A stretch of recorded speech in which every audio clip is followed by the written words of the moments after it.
실제로 중국 사람들은 한국에서 그런 범죄를 저지른 적이 없습니다. 한 학생이 교수님의 강의 내용을 듣고 자리에서 일어나 말합니다. 그러자 교수님은 당황하지 않고 프로젝터를 띄우고 학생들에게 영상을 보여줍니다. 그리고 이 영상을 본 학생들은 충격에서 빠져나오지 못합니다. 도대체 교수님이 학생들에게 보여준 영상은 어떤 영상이었을까요? 안녕하세요.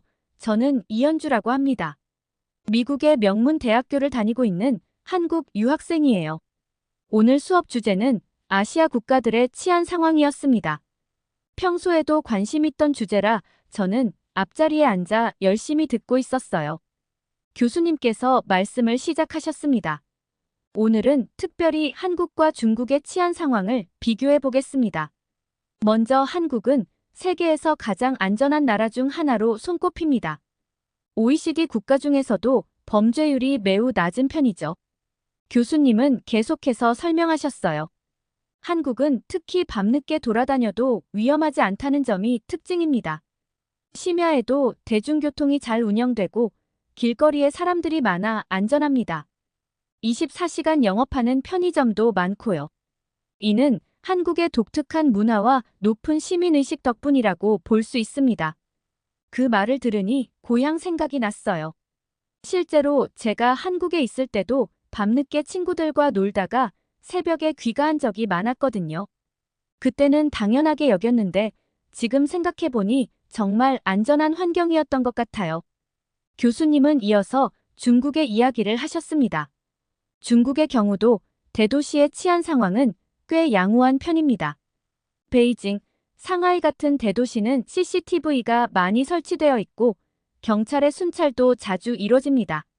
하지만 흥미로운 점은 중국인들이 많이 거주하는 한국의 특정 지역에서는 상황이 다르다는 겁니다. 이 말에 저는 귀를 쫑긋 세웠어요. 교수님은 계속 설명하셨습니다. 서울의 대림동이라는 지역을 예로 들어볼게요. 이곳은 중국인들, 특히 조선족들이 많이 거주하는 곳인데 최근 몇 년간 치안 문제가 심각하게 대두되고 있습니다.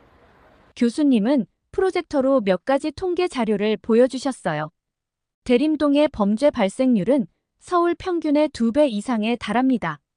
특히 폭력 범죄와 절도 범죄가 많이 일어나고 있어요. 더 심각한 것은 이런 범죄의 상당수가 조직화되어 있다는 점입니다.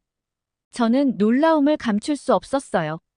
한국에 있을 때는 대림동에 대해 안 좋은 소문만 들었지 이렇게 구체적인 내용은 몰랐거든요. 교수님은 계속해서 말씀하셨습니다. 대림동에서는 중국인들이 단체로 한국인들에게 범죄를 저지르는 경우도 종종 있습니다. 길거리에서 집단 폭행이 일어나기도 하고 상점을 털거나 보이스피싱 같은 지능 범죄도 많이 발생하고 있어요. 그리고 교수님은 더 충격적인 사실을 알려주셨어요. 대림동에서는 차량 번호판이 없는 자동차들이 자주 목격됩니다. 이는 불법 체류자들이 단속을 피하기 위해 고의로 번호판을 떼고 다니는 경우가 많기 때문이에요. 또한 일부 중국 음식점들은 한국의 위생 규정을 제대로 지키지 않아 문제가 되고 있습니다. 저는 이 말을 듣고 정말 놀랐어요. 제가 알던 한국의 모습과는 너무나 다른 이야기였거든요. 교수님은 마지막으로 이렇게 말씀하셨습니다. 이런 현상은 문화 차이와 사회적 갈등이 복합적으로 작용한 결과라고 볼 수 있습니다. 하지만 중요한 것은 이런 문제를 해결하기 위해서는 양측의 노력이 필요하다는 점입니다. 한국 정부의 적극적인 대책과 함께 중국인 커뮤니티의 자정 노력도 필요할 것 같아요. 그때 앞자리에 앉아있던 중국인 유학생 유양이 손을 들고 발언을 시작했어요. 그의 말을 듣자 교실의 분위기가 순식간에 달라졌고 저는 이 수업이 예상치 못한 방향으로 흘러갈 것 같다는 느낌을 받았습니다. 교수님, 죄송하지만 방금 하신 말씀은 사실과 다릅니다. 대림동의 상황을 너무 과장하신 것 같아요. 교실 안의 공기가 순식간에 무거워졌습니다. 저는 대림동에 친척들이 살고 있어서 자주 방문합니다. 그곳은 교수님이 말씀하신 것처럼 위험한 곳이 아닙니다. 오히려 중국인들이 한국 사회에서 차별받고 있어요. 교수님은 잠시 당황하신 듯 했지만 곧 침착하게 대답하셨습니다. 유양 학생, 당신의 개인적인 경험을 들려주셔서 감사합니다. 하지만 제가 말씀드린 내용은 공식 통계와 연구 결과를 바탕으로 한 것입니다. 그러나 유양은 멈추지 않았어요. 그 통계들이 정말 믿을 만한가요? 저는 그 통계들이 편향되어 있다고 생각합니다. 한국 정부가 중국인들을 나쁘게 보이게 하려고 조작한 것 아닐까요? 교실 안의 다른 학생들도 술렁이기 시작했습니다. 저도 깜짝 놀랐어요. 한국 정부가 통계를 조작했다니 정말 그럴 리가 없는데 말이에요. 유양은 계속해서 주장했습니다. 대림동에서 일어나는 폭력 사건들, 그게 정말 중국인들의 잘못일까요? 제가 보기에는 한국인들이 먼저 중국인들을 자극해서 일어나는 일들이 대부분이에요. 한국인들이 우리를 보면 손가락질하고 중국인들은 더럽다며 모욕하잖아요. 그러니까 우리 중국인들이 화가 나는 거죠. 저는 그 말을 듣고 어이가 없었어요. 제가 한국에 살면서 그런 일을 본 적이 한 번도 없거든요. 오히려 한국 사람들은 외국인들에게 친절하게 대하려고 노력하는 편이에요. 유양은 더 나아가 이렇게 말했습니다.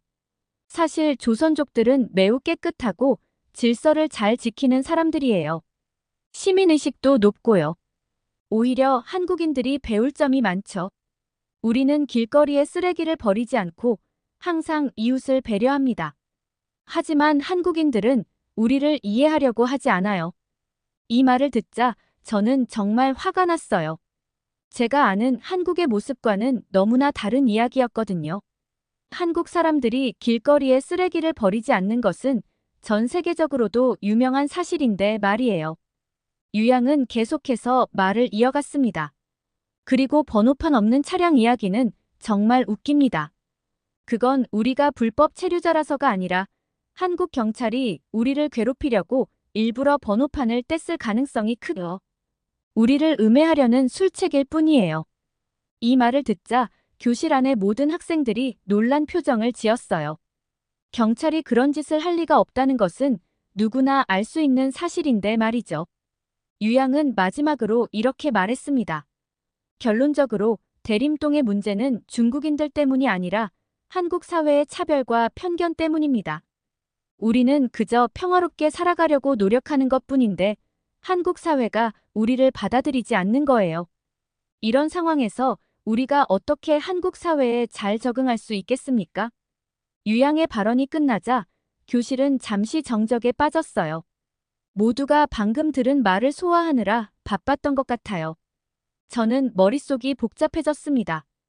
유양의 주장은 제가 알고 있는 사실과는 너무나 달랐거든요. 교수님은 잠시 생각하시더니 이렇게 말씀하셨습니다. 유양 학생, 당신의 의견 감사합니다. 하지만 우리는 개인의 경험과 감정을 넘어서 객관적인 사실을 바라볼 필요가 있습니다. 당신이 말한 내용 중에는 사실과 다른 부분이 많아 보이는데 이에 대해 다른 학생들의 의견도 들어보면 좋겠습니다. 그 말씀을 듣자 저는 용기를 내어 손을 들었습니다. 이대로 유양의 주장을 그냥 넘어갈 수는 없다고 생각했거든요.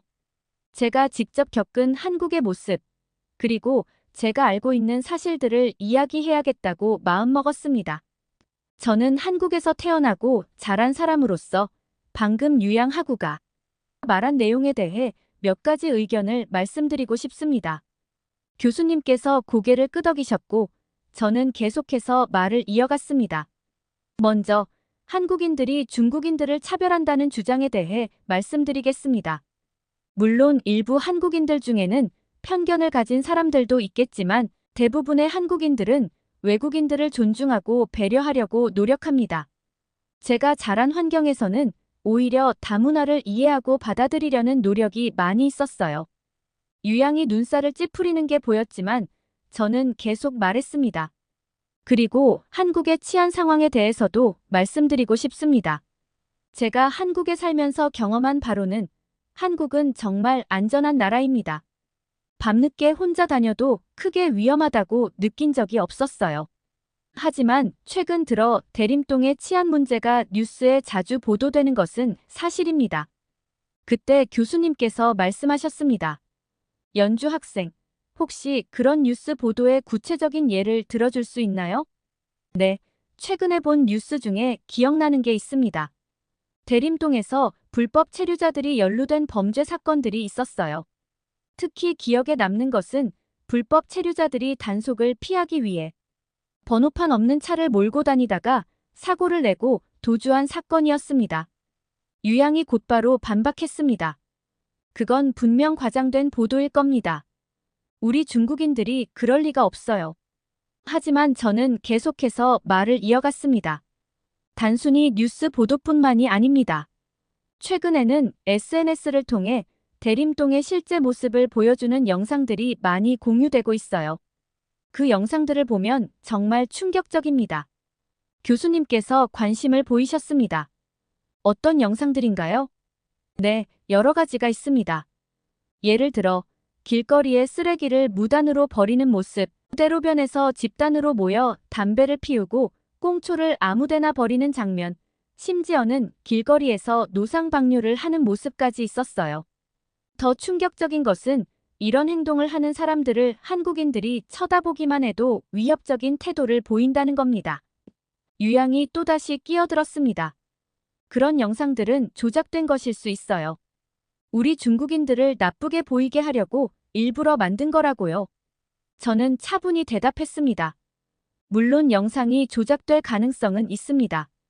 하지만 이렇게 많은 사람들이 비슷한 경험을 이야기하고 다양한 각도에서 찍힌 여러 영상들이 있는 걸 보면 모두 조작되었다고 보기는 어려울 것 같아요.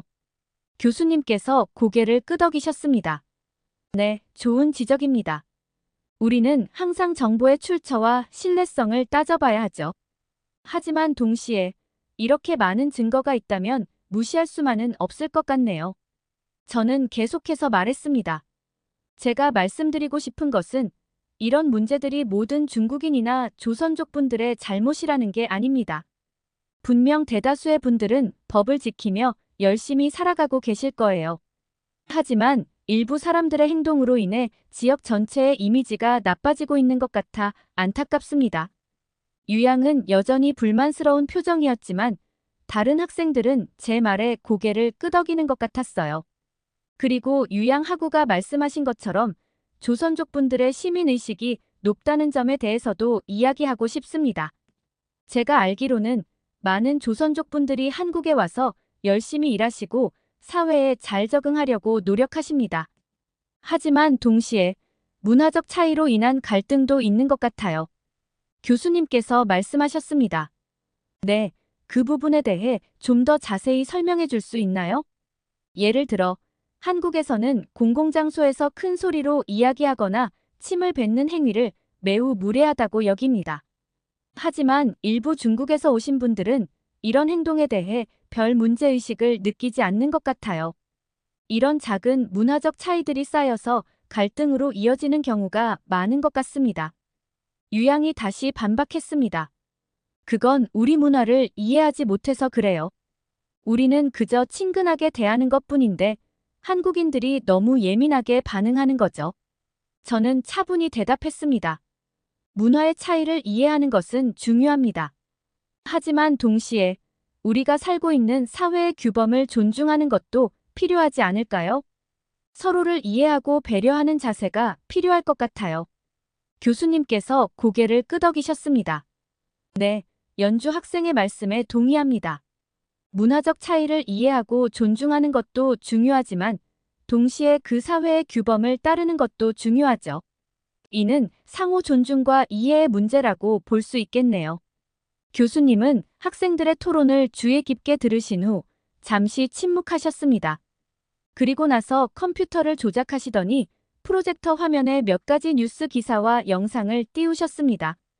여러분, 지금부터 제가 보여드릴 내용은 다소 충격적일 수 있습니다. 하지만 이는 우리가 직면한 현실이며 객관적으로 바라볼 필요가 있습니다. 교수님은 먼저 2020년 5월에 있었던 폭행 사건에 대해 설명하셨습니다. 이 사건은 대림동 일대에서 발생한 무차별 폭행 사건입니다. 중국 국적의 한 남성이 길을 가던 사람들을 아무 이유 없이 폭행했죠. 피해자 중에는 임신한 여성과 노인도 있었습니다. 영상을 보면서 저는 충격을 감추지 못했습니다. 사람들이 무차별적으로 폭행당하는 모습은 정말 끔찍했어요. 교수님은 계속해서 말씀하셨습니다. 다행히 경찰이 신속하게 대응해 범인을 체포했지만 이 사건으로 인해 대림동의 치안 문제가 다시 한번 대두되었습니다. 다음으로 교수님은 2019년 8월에 있었던 폭력 사건에 대해 이야기하셨어요. 이번에는 대림동의 한 중국 음식점에서 일어난 일입니다. 중국인들 사이에서 시작된 사소한 말다툼이 큰 싸움으로 번졌고 결국 주변 상인들과 주민들까지 피해를 입었죠. 영상에는 음식점 안이 아수라장이 된 모습과 겁에 질린 주민들의 모습이 담겨 있었습니다. 이 사건 역시 경찰이 출동해 상황을 진정시켰지만 대림동 주민들의 불안감은 더욱 커졌습니다. 그 다음으로 교수님은 2018년 11월의 마약 거래 사건을 소개하셨습니다. 이 사건은 대림동에서 중국인들이 연루된 대규모 마약 거래망이 적발된 사건입니다. 경찰의 잠복 수사 끝에 밝혀진 사실인데 마약 거래 규모가 상당했다고 합니다. 저는 그 말을 듣고 깜짝 놀랐어요. 마약이라니 정말 심각한 문제였습니다. 마지막으로 교수님은 2017년 6월의 절도 사건을 보여주셨습니다. 이 사건은 대림동의 한 상점에서 일어났습니다. CCTV 영상을 보시면 알 수 있듯이 여러 명의 중국인들이 조직적으로 물건을 훔치는 모습이 찍혔습니다. 영상 속에서 중국인들이 재빠르게 물건을 훔치는 모습을 보니 정말 안타까웠습니다. 교수님은 이어서 말씀하셨습니다. 이런 사건들은 빙산의 일각에 불과합니다. 실제로 대림동에서는 이보다 더 많은 크고 작은 사건들이 일어나고 있습니다. 그리고 이로 인해 대림동 주민들의 삶의 질이 크게 떨어지고 있죠. 그러면서 교수님은 또 다른 영상을 보여주셨습니다. 이번에는 대림동에 사는 한국인 주민의 인터뷰 영상이었어요. 저는 20년 넘게 대림동에서 살아왔습니다. 예전에는 정말 좋은 동네였어요. 이웃들과 정도 나누고 밤에 산책하는 것도 즐거웠죠. 하지만 지금은 밤에 나가는 것이 무서워요. 길거리에 쓰레기가 넘쳐나고 밤마다 술 취한 사람들이 고성방가를 하고 다닙니다. 심지어 집 앞 골목에서 소변을 보는 사람들도 봤어요. 이게 정말 서울 맞나 싶을 정도예요. 인터뷰 영상을 보면서 저는 마음이 무거워졌습니다. 한때 평화로웠던 동네가 이렇게 변해버렸다니 정말 안타까웠어요. 교수님은 마지막으로 이렇게 말씀하셨습니다. 여러분, 이런 상황들을 보면 대림동의 문제가 단순히 문화적 차이나 편견의 문제가 아니라는 것을 알 수 있습니다. 실제로 일어나고 있는 범죄와 무질서가 지역 주민들의 삶을 위협하고 있는 거죠. 이는 단순히 한 지역의 문제가 아니라 우리 사회 전체가 고민하고 해결책을 찾아야 할 문제입니다. 교수님의 설명이 끝나자 유양은 다시 한번 자리에서 일어났습니다. 그의 얼굴에는 분노와 불신의 표정이 역력했습니다. 교수님, 저는 방금 보여주신 모든 자료와 영상을 전혀 믿을 수 없습니다. 이것들은 모두 조작되었거나 과장된 것이 분명합니다. 우리 중국인들을 악마화하려는 의도적인 선전이라고밖에 볼 수 없어요. 교수님은 침착하게 대답하셨습니다. 유양 학생, 당신의 의견은 존중합니다. 하지만 이 자료들은 공식적인 경찰 기록과 뉴스 보도, 그리고 실제 주민들의 증언을 바탕으로 한 것입니다. 이를 모두 조작되었다고 주장하는 것은 현실을 부정하는 것이 아닐까요? 그러나 유양은 물러서지 않았습니다. 만약 그런 사건들이 정말로 있었다면 우리 중국 정부에서 반드시 해결하려 했을 겁니다. 중국은 자국민의 안전과 명예를 매우 중요하게 여기니까요. 하지만 그런 일은 없었습니다. 이는 곧 이 모든 이야기가 거짓이라는 증거입니다. 교수님은 잠시 생각에 잠기셨다가 대답하셨습니다. 유양 학생, 당신의 주장은 이해합니다.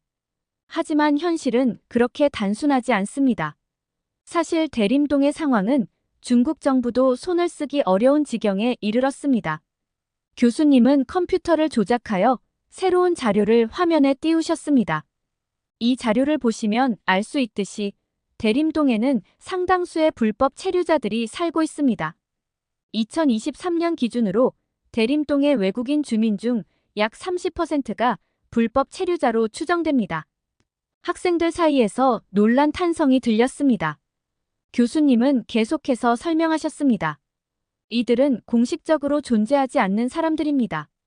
중국 정부의 관리 대상도 아니고 한국 정부의 보호도 받지 못하는 사각지대에 있는 것이죠. 이런 상황에서 중국 정부가 직접 나서서 문제를 해결하기는 매우 어렵습니다. 유양은 여전히 불만스러운 표정이었지만 더 이상 반박하지 않았습니다. 교수님은 이어서 새로운 통계 자료를 보여주셨습니다. 이번에는 서울 시민들을 대상으로 한 설문조사 결과입니다. 서울에서 가장 가기 싫은 동네를 물었을 때 대림동이 1위를 차지했습니다. 응답자의 47%가 대림동을 꼽았죠. 저는 그 수치를 보고 놀랐습니다. 절반에 가까운 사람들이 대림동을 기피한다니 정말 심각한 상황이었습니다. 교수님은 계속해서 말씀하셨습니다. 이런 인식은 단순히 편견에서 비롯된 것이 아닙니다. 실제로 대림동의 범죄율은 서울 평균의 2배에 달합니다. 특히 폭력 범죄와 절도 범죄가 많이 발생하고 있죠. 그리고 교수님은 마지막으로 흥미로운 이야기를 꺼내셨습니다. 여러분, 혹시 최근에 개봉한 영화들 중에 대림동이나 조선족을 다룬 작품들을 본 적이 있나요? 몇몇 학생들이 손을 들었습니다. 네, 많은 분들이 아시는군요. 실제로 최근 몇 년간 한국 영화계에서는 대림동과 조선족을 소재로 한 작품들이 여러 편 제작되었습니다. 이는 그만큼 이 문제가 한국 사회에서 큰 관심사라는 것을 보여주는 증거이기도 합니다. 교수님은 스크린에 몇 가지 영화 포스터를 띄우셨습니다. 예를 들어 2019년에 개봉한 범죄도시라는 영화가 있습니다. 이 영화는 대림동을 배경으로 한국 경찰과 중국 범죄 조직 간의 대결을 그렸죠. 당시 600만 명 이상의 관객을 동원하며 큰 화제를 모았습니다. 교수님은 계속해서 다른 영화들을 소개하셨습니다. 2020년에는 장산범이라는 영화가 개봉했습니다. 이 영화 역시 대림동을 배경으로 하고 있죠. 2021년에는 낙원의 밤이라는 영화가 나왔는데 이 작품은 조선족 출신 배우가 주연을 맡아 화제가 되었습니다. 학생들은 모두 진지한 표정으로 듣고 있었습니다. 이런 영화들이 만들어지고 인기를 얻는다는 것은 그만큼 이 문제가 한국 사회에서 중요한 이슈라는 것을 보여줍니다. 단순한 편견이나 오해가 아니라 실제로 많은 사람들이 경험하고 걱정하는 문제라는 거죠. 교수님은 잠시 말을 멈추고 교실을 둘러보셨습니다. 모든 학생들의 시선이 교수님께 집중되어 있었습니다. 하지만 동시에 우리는 이런 상황을 어떻게 개선할 수 있을지 고민해야 합니다. 단순히 문제를 지적하는 것에서 그치지 않고 해결책을 모색해야 하는 거죠. 자, 오늘 수업은 여기까지 하겠습니다. 여러분, 오늘 다룬 주제에 대해 깊이 생각해 보시기 바랍니다. 다음 수업에서는 이 문제에 대한 해결책을 함께 토론해 보도록 하겠습니다. 교수님의 말씀과 함께 학생들은 하나둘 자리에서 일어나기 시작했습니다. 하지만 유양은 여전히 자리에 앉아 있었습니다. 그의 얼굴은 붉게 달아올라 있었고 손은 책상을 꽉 쥐고 있었습니다. 그의 몸이 미세하게 떨리는 것이 보였습니다. 그의 눈에는 분노와 좌절, 그리고 슬픔이 뒤섞여 있었습니다. 강의실을 나오면서 저는 많은 생각이 들었습니다. 오늘 수업은 제가 알고 있던 한국과 중국의 관계, 그리고 우리 사회의 현실에 대해 다시 한번 깊이 생각하게 만들었습니다.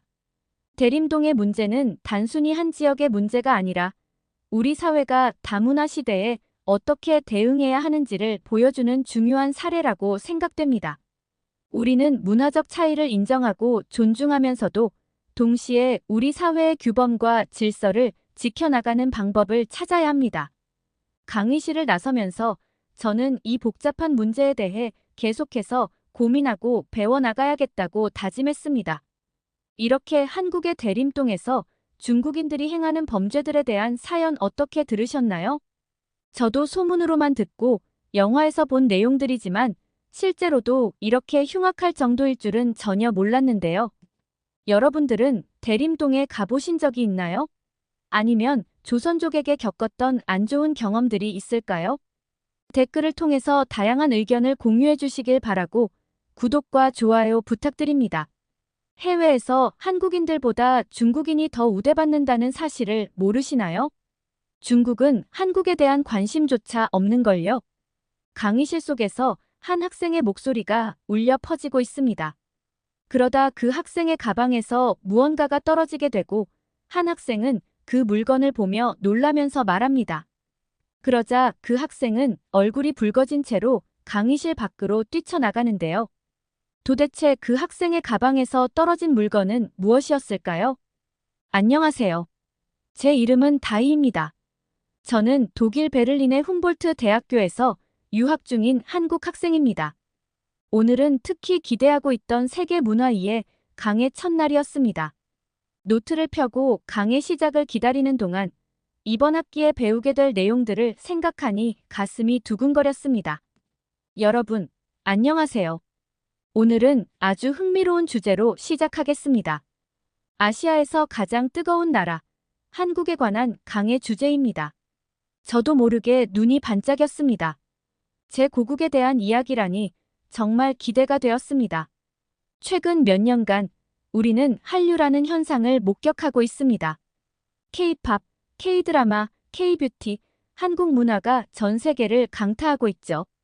하지만 오늘은 이 현상의 또 다른 측면을 살펴보려 합니다. 교수님께서 잠시 말씀을 멈추시고 우리들의 반응을 살피셨습니다. 저를 포함한 모든 학생들이 호기심 어린 눈으로 교수님을 바라보고 있었습니다. 바로 다른 나라 사람들이 한국인인 척하는 현상입니다. 강의실에서 작은 술렁임이 일었고 저는 눈썹을 치켜 올렸습니다. 처음 듣는 이야기였기 때문입니다. 특히 주목할 만한 것은 일부 중국인들의 행동입니다. 교수님께서 설명을 이어가셨습니다. 그들 중 일부는 한국인처럼 옷을 입고 한국식 화장을 하며 심지어 한국식 이름을 사용하기도 합니다. 심각한 경우 한국 여권을 위조하거나 도용하는 사례까지 있었습니다. 왜 이런 현상이 일어날까요? 저는 용기를 내어 손을 들었습니다. 교수님께서 고개를 끄덕이시며 저를 가리키셨습니다. 한국과 중국의 국가 이미지 차이 때문인 것 같습니다. 제가 대답했습니다. 한국은 세계적으로 문화 강국으로 인정받고 있고 K-팝, K-드라마, K-뷰티 등 소프트 파워가 강합니다. 반면 중국은 경제 규모는 크지만 인권 문제나 지적 재산권 침해 등으로 부정적인 이미지가 있습니다. 그래서 일부 중국인들이 더 긍정적으로 인식되는 한국인으로 위장하는 것 같습니다. 정확한 분석입니다. 교수님께서 맞장구 치셨습니다. 실제로 많은 국가에서 한국인들은 세련되고 현대적이며 창의적인 이미지를 가지고 있습니다. 한국의 민주주의와 시민의식도 높이 평가받고 있죠. 반면 중국은 언론 통제, 소수민족 탄압, 환경오염 등으로 인해 부정적인 고정관념이 여전히 존재합니다. 교수님은 잠시 말씀을 멈추시고 강의실을 둘러보셨습니다. 물론 이는 일반화의 위험이 있는 민감한 주제입니다. 하지만 우리는 이런 현상의 원인을 객관적으로 분석할 필요가 있습니다. 한국이 짧은 시간 안에 문화 강국으로 부상한 것은 분명 놀라운 성과입니다. 반면 중국은 중국몽을 내세우며 국가 이미지 개선에 노력하고 있지만 아직 갈 길이 멀어 보입니다. 저는 고개를 끄덕이며 열심히 필기했습니다. 한국인으로서 자부심을 느끼면서도 이런 현상이 가져올 수 있는 문제점들에 대해 고민하게 되었습니다. 교수님께서는 화면에 몇 가지 통계 자료를 보여주셨습니다. 그때 옆자리에 중국 유학생 리위가 불편한 기색을 보이는 것이 눈에 띄었습니다. 교수님께서 화면에 보여주신 통계 자료를 보며 저는 한국 문화의 영향력이 얼마나 큰지 다시 한번 실감했습니다. 이제 몇 가지 실제 사례를 살펴보겠습니다. 첫 번째는 2022년 독일 베를린에서 있었던 일입니다. 화면에 한 아파트 건물의 사진이 나타났습니다.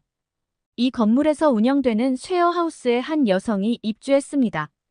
그녀는 한국 여권을 제시하며 자신을 한국인 유학생이라고 소개했죠. 하지만 몇 주 후 집주인이 우연히 그녀가 중국어로 통화하는 것을 들었습니다. 의심을 품은 집주인이 여권을 다시 확인해 보니 사진과 입주자의 얼굴이 미묘하게 달랐습니다. 경찰에 신고했고 조사 결과 그 여성은 중국인으로 밝혀졌습니다. 도난당한 한국 여권을 구입해 사용한 것이었죠. 강의실에 놀란 목소리가 들렸습니다. 저도 충격을 받았습니다. 단순히 한국인처럼 보이고 싶어 하는 것을 넘어서 범죄를 저지르다니요. 다음 사례는 프랑스와 관련이 있었습니다. 2023년 파리의 한 미술대학에서 있었던 일입니다. 중국 출신의 한 학생이 자신을 한국인이라고 속이고 입학했습니다. 화면에 한 젊은 여성의 모습이 나타났습니다. 그녀는 김지원이라는 한국 이름을 사용했고 한국에서 온 교환학생으로 위장했습니다. 뛰어난 실력으로 주목받았지만 졸업 전시회를 앞두고 그녀의 정체가 밝혀졌습니다. 한국문화원에서 주최한 행사에 참여했다가 그곳의 한국인 직원과 대화하는 과정에서 거짓말이 탄로난 것이죠. 저는 깜짝 놀랐습니다. 이렇게까지 치밀하게 속일 수 있다니 믿기 힘들었습니다. 마지막 사례는 영국에서 있었던 일입니다. 런던의 한 대형 백화점에서 일하던 중국 출신 직원이 있었습니다. 그는 자신을 한국인이라고 속이고 일했는데 특히 한국 관광객들을 상대로 높은 실적을 올렸죠. 화면에 한 백화점의 모습이 나타났습니다. 그는 2년 동안 아무도 모르게 일했습니다. 하지만 한국 연예인이 방문했을 때 그의 어색한 한국어 실력이 드러나 결국 정체가 밝혀졌습니다. 교수님은 이어서 말씀하셨습니다. 이 사례들은 모두 실제로 있었던 일들을 바탕으로 재구성한 것입니다. 물론 개인정보 보호를 위해 일부 세부 사항은 변경되었습니다. 이 사례들을 들으며 저는 복잡한 감정에 휩싸였습니다. 한국 문화의 영향력이 크다는 것은 자랑스러웠지만 이렇게 악용되는 현실이 안타까웠습니다. 동시에 이런 행동들이 얼마나 위험하고 비윤리적인지 깨달았습니다. 교수님께서 잠시 말씀을 멈추시고 우리의 반응을 살피셨습니다. 그리고 이어서 말씀하셨습니다. 여기서 우리는 코로나19가 이런 현상에 어떤 영향을 미쳤는지도 생각해 볼 필요가 있습니다. 저는 귀를 기울였습니다. 코로나19와 이 현상이 어떤 관련이 있을지 궁금했습니다. 팬데믹 초기 중국에 대한 부정적인 인식이 전 세계적으로 확산되었습니다. 반면 한국은 K방역으로 주목받았죠. 이로 인해 일부 중국인들이 자신을 한국인이라고 속이는 사례가 더 늘어났다는 분석이 있습니다. 교수님께서 화면에 몇 가지 뉴스 기사를 보여주셨습니다. 코로나19 당시 중국인들이 받은 차별과 한국의 성공적인 방역에 대한 내용이었습니다. 예를 들어 2020년 3월 이탈리아에서는 중국인 유학생들이 자신을 한국인이라고 속여 차별을 피하려 했다는 보도가 있었습니다. 또한 같은 해 호주에서는 중국 식당들이 자신들을 한국 식당이라고 광고하는 사례가 늘었다고 합니다. 이 말을 듣고 저는 깊은 생각에 빠졌습니다. 코로나19라는 전 세계적 위기 상황이 국가 이미지에 이렇게 큰 영향을 미쳤다니 놀라웠습니다. 그때 옆자리의 리위가 손을 들었습니다. 교수님께서 그를 지목하셨습니다. 교수님, 저는 이 사례들이 너무 과장된 것 같습니다. 리위가 말했습니다. 중국은 세계 2위의 경제대국이고 기술력도 한국을 앞섭니다. 굳이 한국인 척 할 이유가 없어요. 강의실이 순간 조용해졌습니다. 저는 리위를 힐끗 바라보았습니다. 그의 얼굴이 붉어져 있었습니다. 교수님께서는 침착하게 대답하셨습니다. 리위 학생, 당신의 의견은 존중합니다. 하지만 우리가 살펴본 사례들은 실제로 있었던 일들입니다. 경제력이나 기술력만으로 한 나라의 모든 것을 평가할 수는 없습니다. 문화적 영향력, 즉 소프트 파워의 중요성을 간과해서는 안 됩니다. 리위는 뭔가 더 말하려는 듯 했지만 결국 입을 다물었습니다. 교수님께서 다시 말씀을 이어가셨습니다. 이런 현상이 일어나는 이유를 더 깊이 살펴볼 필요가 있습니다. 단순히 어느 나라가 더 우월하다는 식의 논쟁은 의미가 없습니다. 중요한 것은 왜 이런 일이 벌어지는지, 그리고 이것이 우리 사회에 어떤 영향을 미치는지 이해하는 것입니다. 저는 고개를 끄덕이며 교수님의 말씀에 동의했습니다. 이 문제는 단순히 한국과 중국의 문제를 넘어서 글로벌 사회의 복잡한 역학관계를 보여주는 것 같았습니다. 그때 리위가 다시 손을 들었습니다. 교수님, 제가 한 가지 말씀드리고 싶습니다. 리위의 목소리에는 약간의 흥분이 묻어 있었습니다. 사실 한국 사람들도 중국인인 척하는 경우가 많습니다. 모두의 시선이 리위에게 집중되었습니다. 저는 의아한 표정으로 그를 바라보았습니다. 제가 들은 바로는 베이징의 한 대학에서 한국 유학생이 자신을 중국인이라고 속이고 입학한 사례가 있었습니다. 그리고 상하이의 IT 기업에서도 한국인이 중국인으로 위장해 취업한 경우도 있었죠. 그뿐만이 아닙니다. 최근에는 한국인들이 중국 문화를 열심히 따라하고 있다는 소식도 들었어요. 강의실 전체가 의아한 표정으로 리위를 바라보았습니다. 저 역시 믿기 힘든 표정으로 그를 쳐다보았습니다. 예를 들어 서울의 한 대학에서는 중국어 수업 신청이 폭주해서 추가 분반을 개설했다고 해요. 그리고 한국의 젊은이들 사이에서 중국 전통 의상인 치파오를 입고 다니는 게 유행이라고 합니다. 학생들 사이에서 작은 웃음소리가 들렸습니다. 하지만 리위는 아랑곳하지 않고 계속 말했습니다. 심지어 한국의 일부 연예인들은 중국 스타일의 메이크업을 하고 중국 노래를 부르기도 한대요. 이건 명백히 한국인들이 중국 문화를 동경하고 있다는 증거 아닐까요? 저는 더 이상 참을 수 없어 손을 들고 말했습니다. 리위 씨, 그런 주장들의 출처가 어디인지 물어봐도 될까요? 제가 알기로는 그런 현상들이 전혀 없는데요. 리위는 잠시 당황한 기색을 보이더니 이내 대답했습니다. 구체적인 출처는 기억나지 않지만 중국 SNS에서 많이 돌아다니는 이야기들이에요. 교수님께서 고개를 가로저으시며 말씀하셨습니다.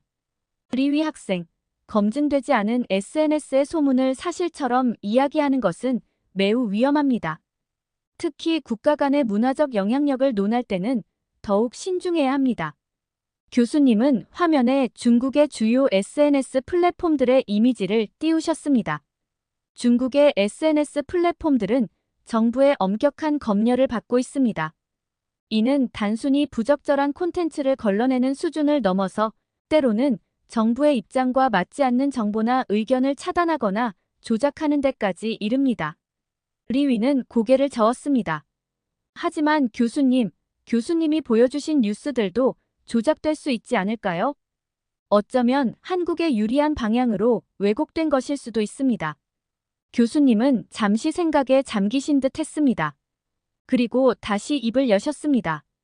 여러분, 이것이 바로 우리가 미디어 리터러시와 비판적 사고를 배우는 이유입니다.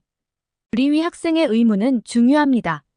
우리는 항상 정보의 출처와 신뢰성을 확인해야 합니다. 교수님은 프로젝터를 조작하시더니 몇 개의 뉴스 기사를 화면에 띄우셨습니다.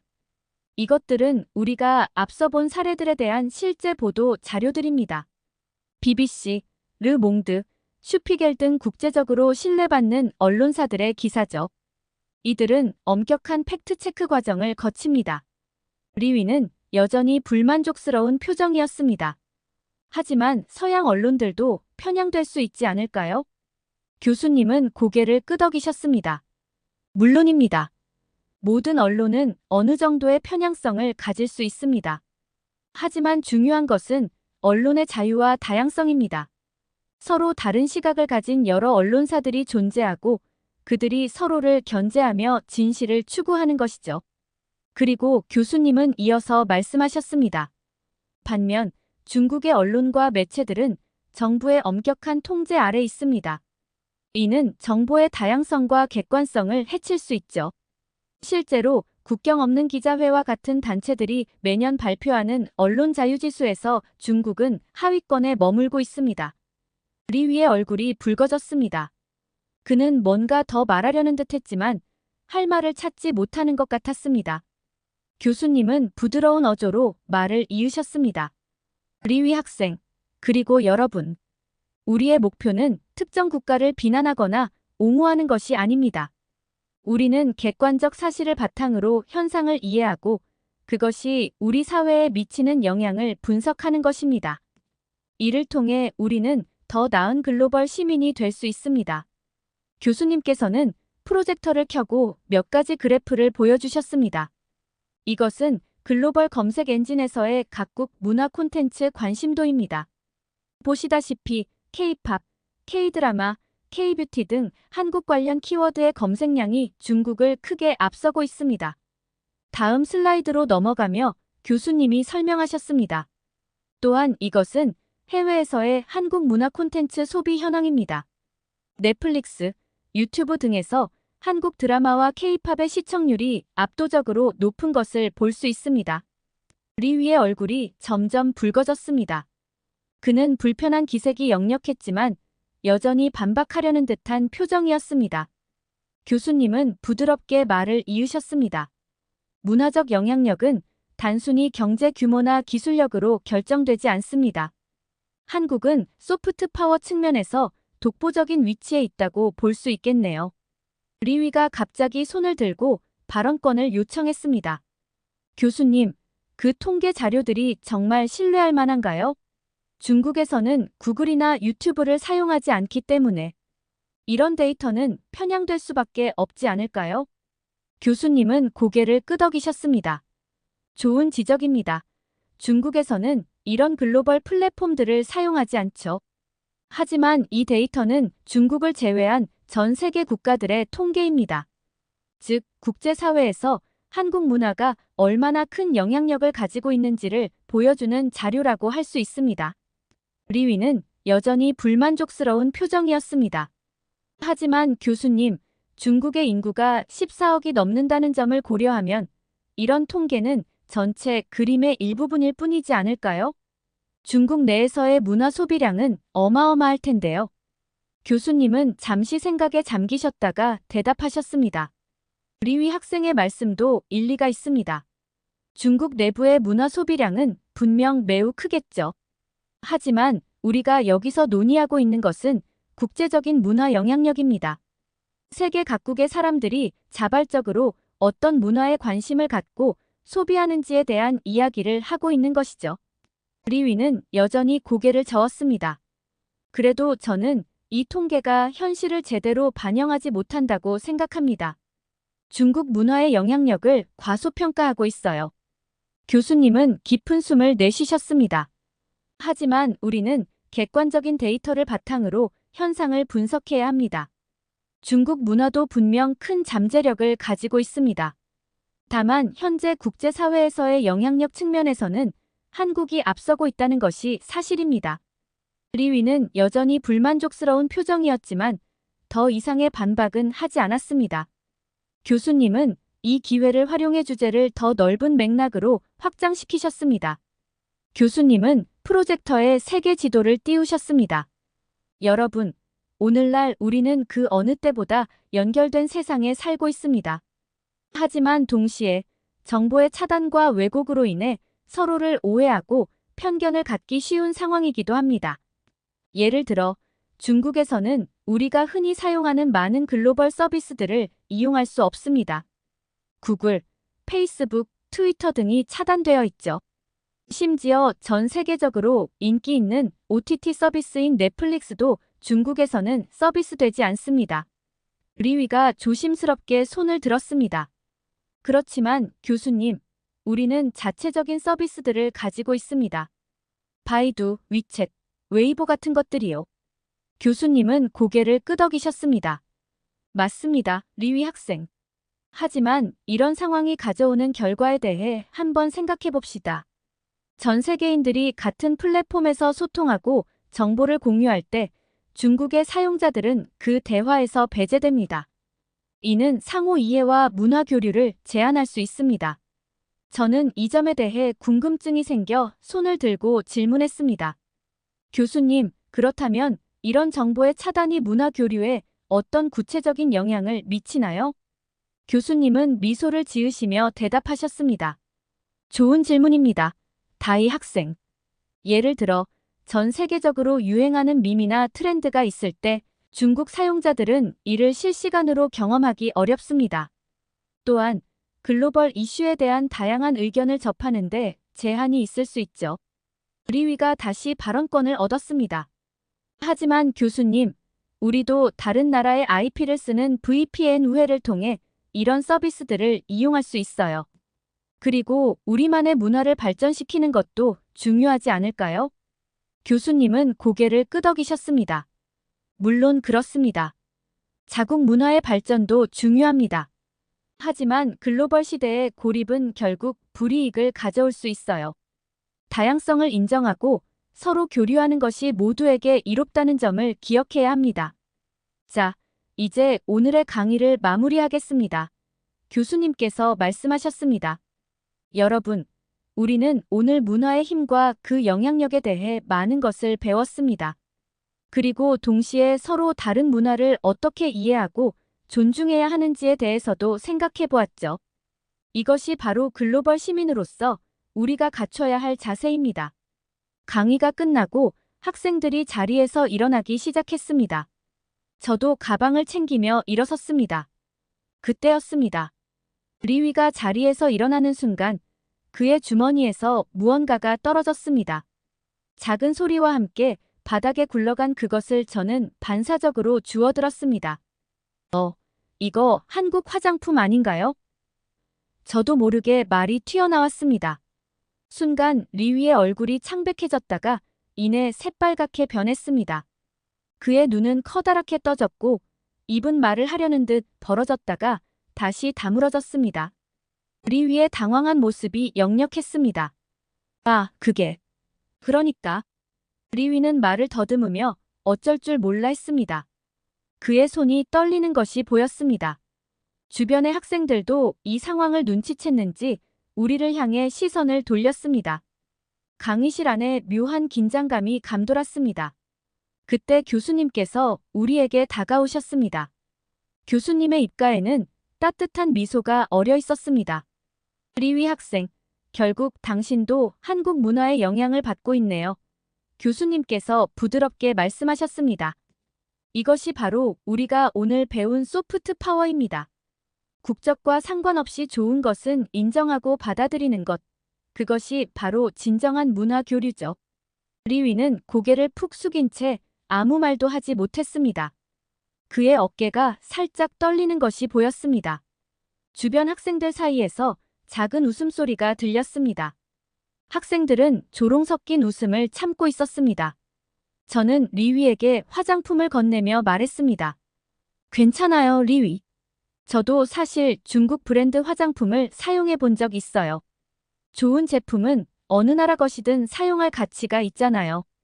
그런데 뜻밖에도 리위의 표정이 갑자기 바뀌었습니다. 그는 당황한 기색을 감추고 오히려 뻔뻔한 태도로 나왔습니다. 뭘 오해하시는 것 같은데 리위가 냉소적인 어조로 말했습니다. 이건 그냥 누군가가 제 가방에 넣어둔 거예요. 저는 한국 화장품인지도 몰랐어요. 중국 제품만 써요. 주변 학생들은 의아한 표정으로 리위를 바라보았습니다. 한 학생이 말했습니다. 그런데 왜 아까는 그렇게 당황한 것처럼 보였어? 내 행동은 뭔가에 걸린 사람 같았는데. 리위의 얼굴이 순간 굳어졌습니다. 그의 뻔뻔한 태도가 순식간에 무너지는 것이 보였습니다. 창피함이 그의 얼굴을 붉게 물들이기 시작했습니다.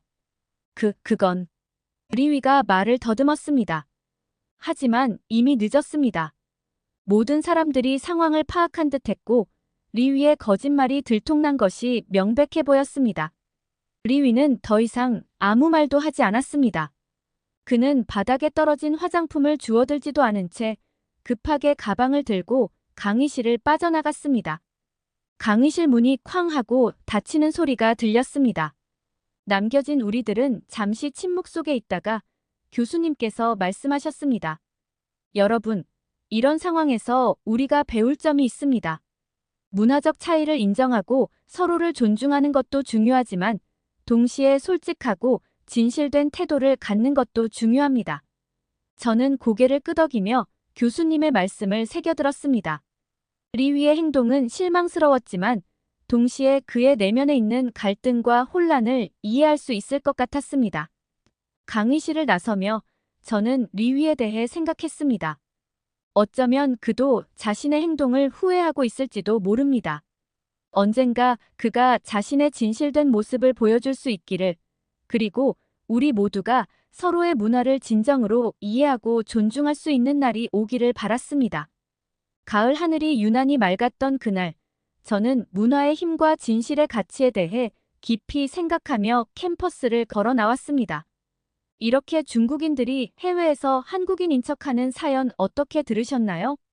중국인들의 인식보다 한국인들의 인식이 훨씬 좋다는 사실에 한국인이라는 게 자랑스럽게 느껴졌고, 한국 사람인 척 행동을 하는 중국인들에 대해 굉장히 화가 났는데요. 여러분들은 해외에서 한국인이라 우대받은 적이 있으신가요? 댓글로 다양한 경험을 공유해주세요. 중국에서 생산하는 제품은 세계에서 인정할 수밖에 없는데요. 한 학생이 교수에게 소리치면서 이야기를 하고 있습니다. 그러자 교수는 학생들에게 머리 위로 무언가를 들어보라고 하고, 학생들은 교수의 말에 따라 머리 위로 각자의 물건을 들어올립니다. 그러자 충격적인 결과가 나왔고, 소리를 치던 학생은 아무 말도 하지 못하고 넋이 나가버립니다. 도대체 교수는 학생들에게 무슨 물건을 들어보라고 이야기한 걸까요? 안녕하세요. 저는 영국 옥스퍼드 대학교에서 국제경영학을 공부하고 있는 김혜정이라고 합니다. 오늘은 제가 경험한 특별한 수업에 대해 말씀드리고 싶습니다. 지난주 화요일, 저희 학과에서는 글로벌 시장에서의 아시아 브랜드 인식이라는 주제로 특별 강연이 있었습니다. 평소 한국 기업의 해외 진출에 관심이 많았던 저는 기대에 부풀어 강의실에 들어섰습니다. 강연자로 나선 교수님은 최근 실시한 글로벌 소비자 조사 결과를 보여주시며 강의를 시작하셨습니다. 여러분, 이 그래프를 보시겠습니까? 아시아 국가 중 제품 신뢰도 부문에서 한국이 1위를 차지했습니다. 전체 응답자의 82%가 한국 제품을 매우 신뢰한다 또는 신뢰한다고 답했죠. 저는 뿌듯한 마음에 자부심을 느꼈습니다. 교수님은 이어서 말씀하셨습니다. 특히 주목할 만한 점은 품질 대비 가격 만족도입니다. 한국 제품에 대해 가격 대비 높은 품질이라고 응답한 비율이 무려 78%에 달했습니다. 이는 2위 일본 65%과 상당한 격차를 보이는 수치입니다. 강의실 내 학생들 사이에서 작은 탄성이 들렸습니다. 저 역시 놀라웠습니다. 한국 제품의 경쟁력이 이렇게나 높아졌다는 사실이 자랑스러웠습니다. 다음으로 주목할 만한 부분은 애프터 서비스 AS 만족도입니다. 한국 기업들의 AS에 대해 매우 만족한다고 답한 비율이 71%로 아시아 국가 중 가장 높았습니다. 특히 신속한 대응과 친절한 서비스가 높은 평가를 받았죠. 저는 고개를 끄덕이며 열심히 노트에 필기했습니다. 한국 기업들의 노력이 세계 시장에서 인정받고 있다는 사실이 정말 기뻤습니다. 또한 혁신성 부문에서도 한국이 돋보이는 성과를 보였습니다. 교수님이 말씀하셨습니다. 응답자의 76%가 한국 기업들을 매우 혁신적이라고 평가했습니다. 이는 기술 혁신뿐만 아니라 디자인, 사용자 경험 등 다양한 측면에서의 혁신을 인정받은 결과라고 볼 수 있습니다. 이어서 교수님은 한국 제품의 디자인 경쟁력에 대해 언급하셨습니다. 글로벌 소비자들의 67%가 한국 제품의 디자인을 매우 세련되고 현대적이라고 평가했습니다. 특히 젊은 소비자층에서 한국 제품의 디자인 선호도가 높게 나타났죠. 강의를 들으면서 저는 한국 기업들이 그동안 얼마나 열심히 노력해왔는지 다시 한번 깨달았습니다. 품질, 가격, 서비스, 혁신, 디자인 등 모든 면에서 세계적 수준에 도달했다는 사실이 자랑스러웠습니다. 한국 브랜드의 성공은 단순히 운이 좋아서가 아닙니다. 끊임없는 혁신과 품질 개선, 고객 중심의 서비스 정신이 있었기에 가능한 결과입니다. 여러분도 글로벌 시장에서 성공하고 싶다면 한국 기업들의 사례를 주의 깊게 살펴보시기 바랍니다. 교수님의 강의가 계속되면서 저는 한국 제품의 우수성에 대한 자부심으로 가슴이 벅차올랐습니다. 그러나 곧 강의의 분위기가 변화하기 시작했습니다. 하지만 여러분, 아시아의 모든 제품이 이렇게 좋은 평가를 받는 것은 아닙니다. 특히 중국산 제품에 대해서는 상당히 다른 인식이 존재하고 있죠. 교수님은 새로운 슬라이드를 보여주셨습니다. 그 내용은 충격적이었습니다. 글로벌 소비자 조사에 따르면 중국산 제품에 대한 만족도는 전반적으로 낮은 수준을 기록했습니다. 품질 면에서 만족한다고 답한 비율이 단 17%에 그쳤고, 안전성 측면에서는 더욱 낮은 9%만이 긍정적인 응답을 보였습니다. 저는 놀라움을 감출 수 없었습니다. 그런데 그때 뒷자리에서 누군가가 손을 들었습니다. 중국에서 온 교환학생 왕이었습니다. 교수님, 죄송하지만 그 통계는 잘못된 것 같습니다. 중국에서는 자국 제품에 대한 자부심이 매우 높습니다. 교수님은 왕위 학생을 바라보더니 이야기를 덧붙이셨습니다. 왕위 학생. 하지만 우리는 객관적인 데이터를 바탕으로 이야기해야 합니다. 예를 들어 2007년 중국산 장난감 납 함유 사건을 기억하시나요? 2007년에 발생한 중국산 장난감 납 함유 사건은 전 세계적으로 큰 파장을 일으켰습니다. 당시 세계적인 장난감 제조업체인 미국의 마텔사가 중국에서 생산한 약 1900만 개의 장난감을 리콜했습니다. 이 장난감들에서 기준치를 크게 초과하는 납 성분이 검출되었기 때문입니다. 납은 어린이의 두뇌 발달에 심각한 악영향을 미칠 수 있는 유해 물질입니다. 특히 문제가 된 제품들 중에는 바비 인형과 세서미 스트리트 캐릭터 제품 등 아이들에게 인기 있는 장난감들이 다수 포함되어 있었죠. 이 사건으로 인해 전 세계 소비자들의 중국산 제품에 대한 신뢰도가 크게 떨어졌습니다. 미국, 유럽 등 주요 시장에서 중국산 제품에 대한 안전성 검사가 강화되었고, 많은 기업들이 중국 외 지역으로 생산 기지를 옮기는 계기가 되기도 했습니다. 더불어 이 사건은 중국 정부에도 큰 압박이 되었습니다. 국제사회의 비판에 직면한 중국 정부는 제품 안전 관리를 강화하겠다고 약속했지만 이후에도 유사한 사건들이 계속해서 발생했죠. 이 사건은 단순한 제품 하자를 넘어 글로벌 공급망의 안전성과 기업의 사회적 책임, 그리고 정부의 규제 역할 등에 대한 근본적인 질문을 제기했습니다. 그리고 아직도 많은 소비자들의 기억 속에 남아있는 사건입니다. 왕위가 말을 가로막았습니다. 그건 오래전 일이에요. 지금은 상황이 많이 달라졌습니다. 왕위 학생. 안타깝게도 이런 안전 문제는 최근까지도 계속되고 있습니다. 2020년 가짜 계란 사건부터 말씀드리겠습니다. 2020년 중국 산동성에서 인공계란 제조 공장이 적발되었습니다.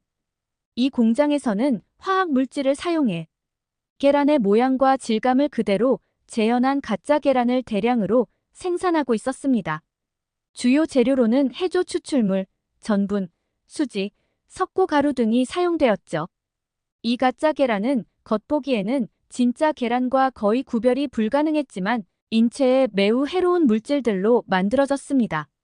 당국은 이 공장에서 하루 약 1,500개의 가짜 계란을 생산했다고 밝혔습니다. 이 사건은 중국 전역에 큰 충격을 주었고 식품 안전에 대한 소비자들의 불신을 더욱 키웠습니다. 다음으로 2021년 가짜 쌀 사건에 대해 설명드리겠습니다. 2021년 초 중국 여러 지역에서 플라스틱으로 만든 가짜 쌀이 유통되고 있다는 보도가 나왔습니다. 이 가짜 쌀은 주로 감자, 고구마, 플라스틱 등을 분쇄해 쌀 모양으로 만든 것이었습니다. 겉보기에는 진짜 쌀과 거의 똑같았지만 조리 후에는 특유의 플라스틱 냄새가 났고 씹는 질감도 달랐다고 합니다. 이 가짜 쌀은 주로 온라인 쇼핑몰을 통해 판매되었는데 가격이 일반 쌀보다 훨씬 저렴해 많은 소비자들이 속아 구매했습니다. 이 사건으로 인해 중국 정부는 식품 안전 단속을 강화했지만 소비자들의 불안은 쉽게 가라앉지 않았습니다. 이러한 사건들은 중국의 식품 안전 문제가 여전히 심각한 수준임을 보여줍니다. 또한 이는 단순히 중국 내부의 문제를 넘어서 중국산 식품을 수입하는 다른 국가들에게도 큰 우려를 낳고 있습니다. 왕위는 믿을 수 없다는 표정을 지었습니다. 그건 분명 과장된 뉴스일 겁니다. 중국은 이미 세계 최대의 경제 대국이에요. 그런 문제들은 이제 없어졌을 거예요. 교수님은 한숨을 쉬셨습니다.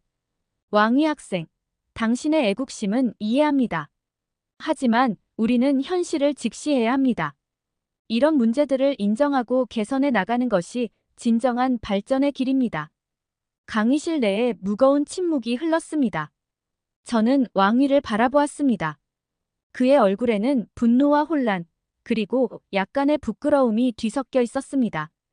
그때 교수님이 다시 입을 여셨습니다. 사실 우리가 언급한 사건들 외에도 중국산 제품의 이미지를 실추시킨 다양한 사례들이 있습니다. 예를 들어 2008년 멜라민 분유 파동, 2013년 죽은 돼지고기 유통 사건, 그리고 2018년 백신 변질 사건 등이 있었죠. 이런 사건들이 계속해서 발생하면서 중국산 제품에 대한 불신이 깊어진 것이 사실입니다. 이 말을 들은 왕위의 얼굴이 더욱 굳어졌습니다. 그는 갑자기 자리에서 벌떡 일어나 외쳤습니다. 그렇다면 저도 한 가지 사실을 말씀드리겠습니다. 제 친구는 한국의 유명 화장품을 사용하다가 심각한 피부병에 걸렸어요. 그 화장품에는 유해 성분이 들어있었다고 해요. 한국 제품도 결코 안전하지 않습니다. 강의실 내 학생들 사이에서 술렁임이 일었습니다. 저는 놀라움을 금치 못했습니다. 그러나 교수님은 차분히 대응하셨습니다. 왕위 학생, 그 사건에 대해 좀 더 자세히 말씀해 주시겠어요? 어떤 회사의 제품이었고 언제 일어난 일인가요? 왕위는 잠시 머뭇거리더니 말했습니다. 그게 제 친구의 사촌 동생의 룸메이트에게 일어난 일이에요.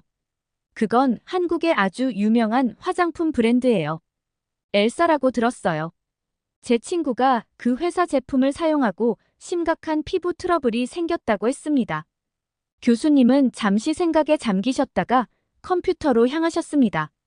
그렇다면 한번 확인해 보겠습니다.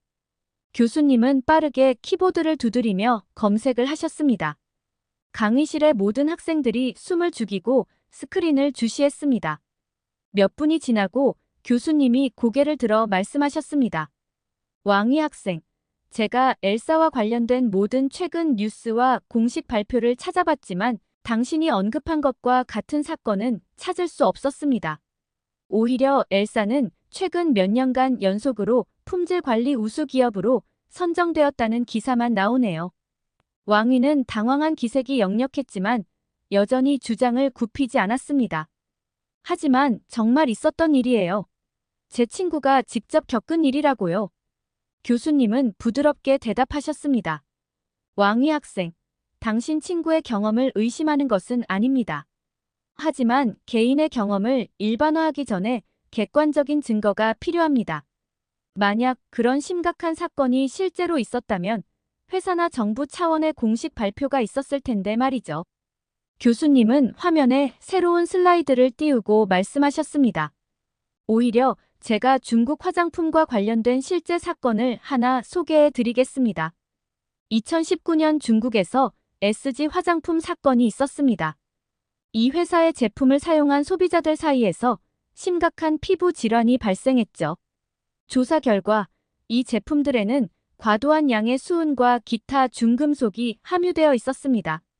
심지어 일부 제품에서는 기준치의 수천 배에 달하는 수은이 검출되었습니다. 왕위의 얼굴이 창백해졌습니다. 이 사건으로 수천 명의 소비자가 피해를 입었고 회사 경영진은 구속되었습니다.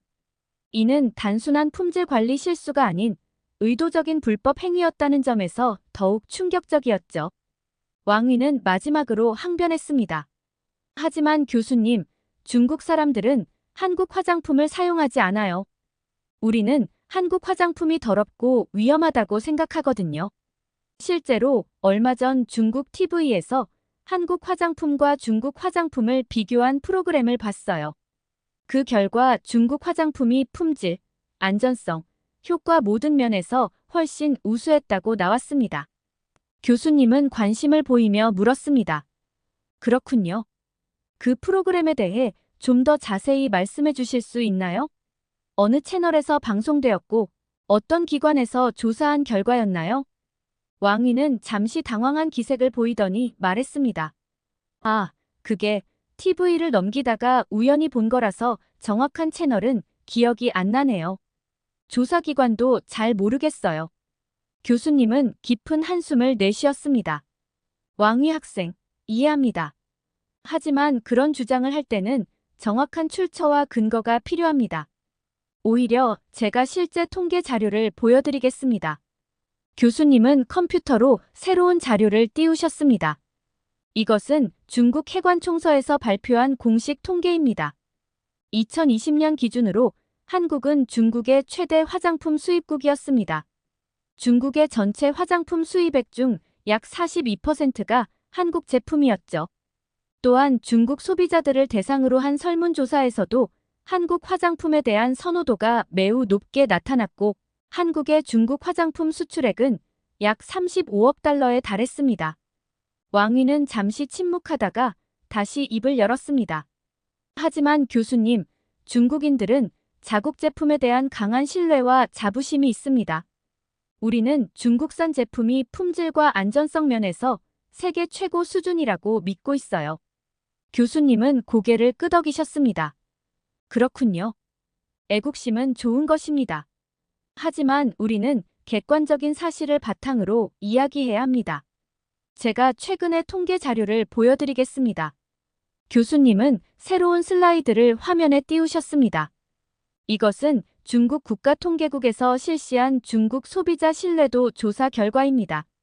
놀랍게도 중국 소비자의 72%가 가능하다면 외국 브랜드 제품을 선호한다고 응답했습니다. 특히 식품, 유아용품, 화장품 분야에서 이러한 경향이 두드러졌죠. 왕위의 얼굴이 붉어졌습니다. 그건 아마도 일부 도시 지역의 결과일 거예요. 대다수의 중국인들은 여전히 중국 제품을 신뢰합니다.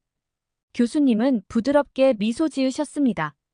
물론 지역별로 차이가 있을 수 있습니다. 하지만 이 조사는 전국 규모로 실시되었고 다양한 연령대와 지역을 포함하고 있습니다. 더 놀라운 것은 다음 데이터입니다. 교수님은 다음 슬라이드로 넘어갔습니다. 중국 내 온라인 쇼핑몰에서의 구매 데이터를 분석한 결과 2021년 기준으로 해외 직구 및 수입 제품의 판매량이 전년 대비 48% 증가했습니다. 특히 젊은 소비자층에서 이러한 경향이 강하게 나타났죠. 왕위는 말문이 막힌 듯 보였습니다. 그때 교실 뒤쪽에서 한 학생이 손을 들었습니다. 교수님, 제가 중국에서 교환학생으로 있을 때 경험한 바로는 많은 중국 친구들이 한국 제품을 선호하는 것 같았어요.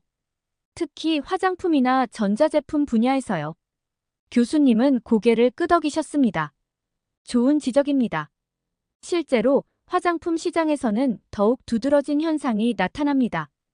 2021년 기준으로 중국 화장품 시장에서 외국 브랜드의 점유율이 60%를 넘어섰습니다. 한국 브랜드들이 특히 강세를 보이고 있죠. 왕위는 고개를 숙인 채 말했습니다. 하지만 우리 정부에서는 국산품 애용 운동을 벌이고 있어요. 국산품 사용은 애국이라고 말이죠. 교수님은 동의하듯 고개를 끄덕이셨습니다. 맞습니다. 많은 국가에서 자국 산업을 보호하고 육성하기 위해 그런 캠페인을 벌이죠. 하지만 소비자들의 선택은 결국 제품의 품질과 가치에 따라 이루어집니다. 그때 제가 조심스럽게 손을 들고 말했습니다.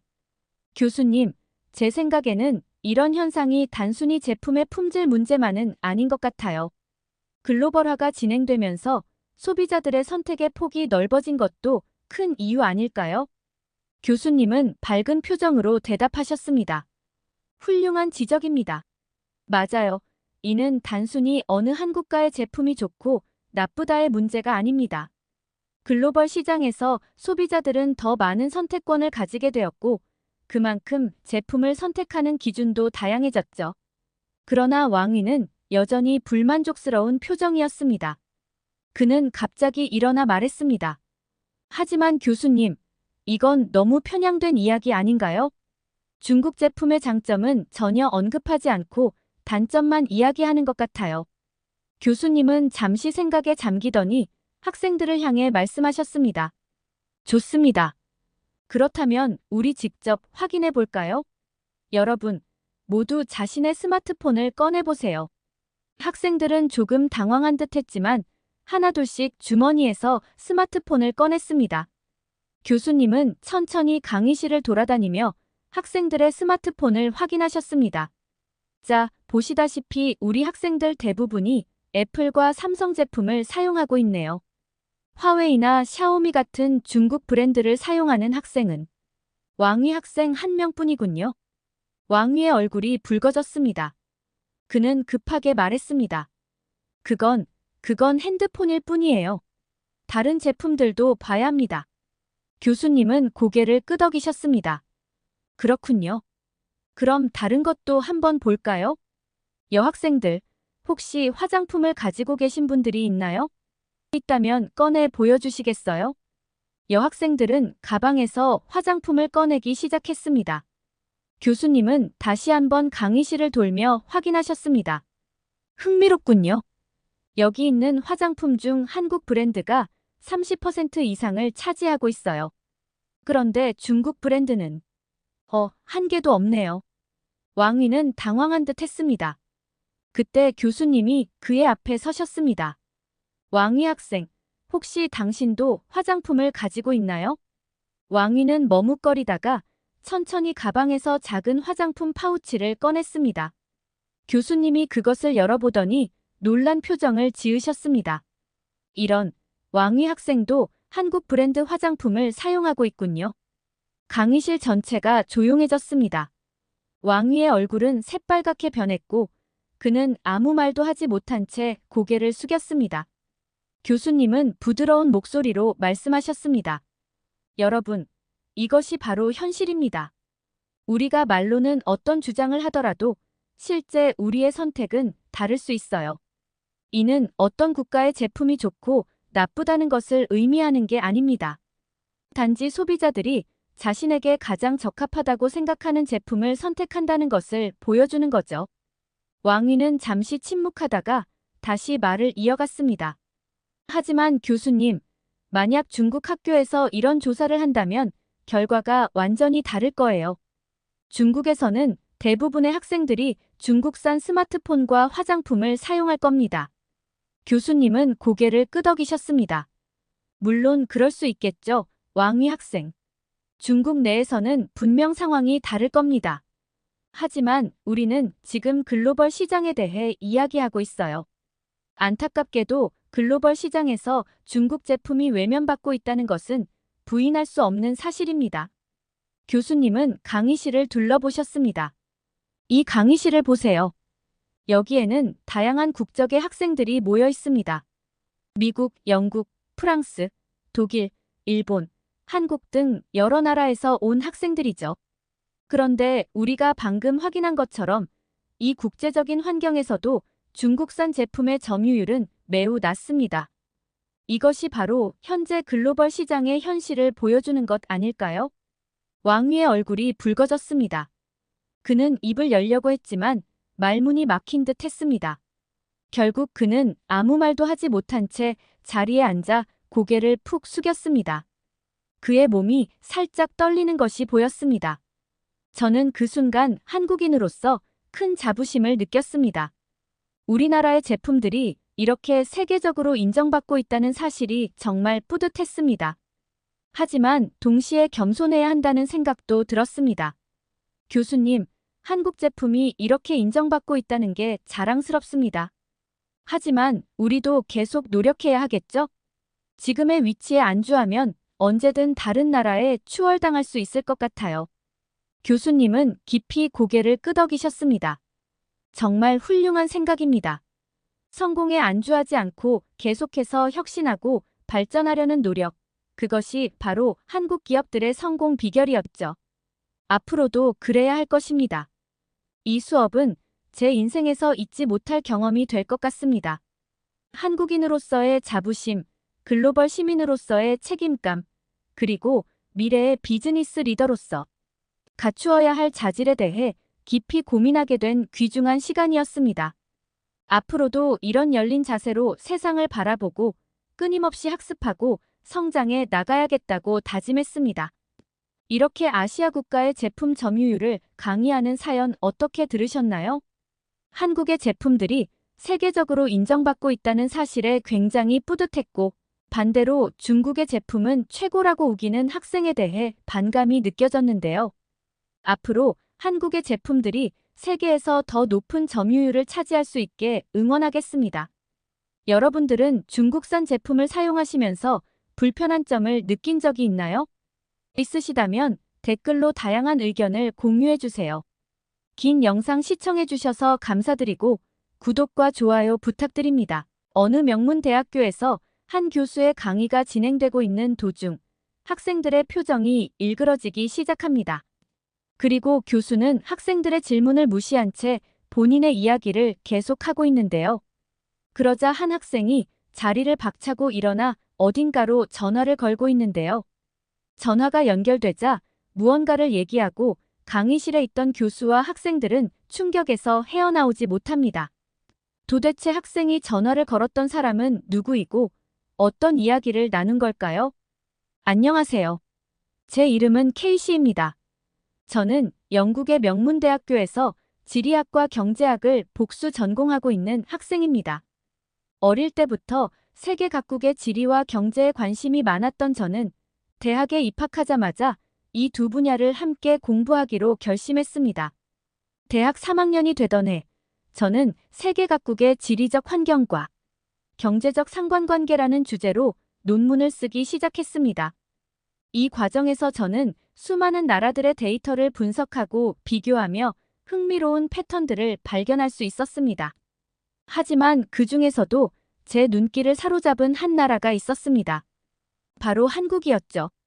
한국은 제가 그동안 연구했던 다른 나라들과는 매우 다른 특성을 보였습니다.